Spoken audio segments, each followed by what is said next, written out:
उपमुख्यमंत्री एकनाथ शिंदे यांचं Twitter account काही काळासाठी हॅक झालेलं होतं। शिंदेंचं अकाउंट हॅक झाल्यावर तुर्की आणि पाकिस्तानचे व्हिडिओ त्या अकाउंटवर दिसले। काही काळानंतर एकनाथ शिंदेंचं अकाउंट रिकव्हर सुद्धा झालं।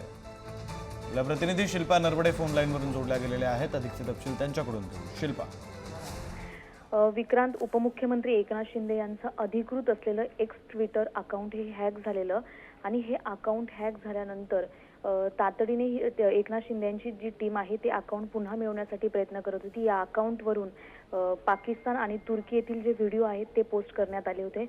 विशेष म्हणजे टीम अकाउंट पुन्हा मिळवण्यासाठी प्रयत्न करत होती। त्यानंतर एक्सकडे देखील तक्रार करण्यात आली होती। काही काळासाठी अकाउंट हॅक झालं होतं, मात्र काही काळानंतर हे अकाउंट रिकव्हर करण्यात आलं। मात्र सध्या सायबर पोलिसांकडून या घटनेचा तपास करण्यात येत आहे। खाते कुणी हॅक केलं याचा शोध देखील घेतला जात आहे। सायबर पोलिसांकडून IP ॲड्रेस देखील तपासले जात आहे। हे खाते कुठून हॅक करण्यात आलं, त्यामागील हेतू नेमका काय होता याचा देखील शोध घेतला आहे। उपमुख्यमंत्री यांचं हे खातं हॅक झाल्यामुळे एक्स ट्विटरचं त्यामुळे आता राजकीय किंवा सुरक्षेचा प्रश्न देखील निर्माण झालेला आहे आणि तशी चर्चा देखील सध्या सुरू आहे। विक्रांत, बरं, धन्यवाद शिल्पा या सगळ्या सविस्तर माहितीसाठी।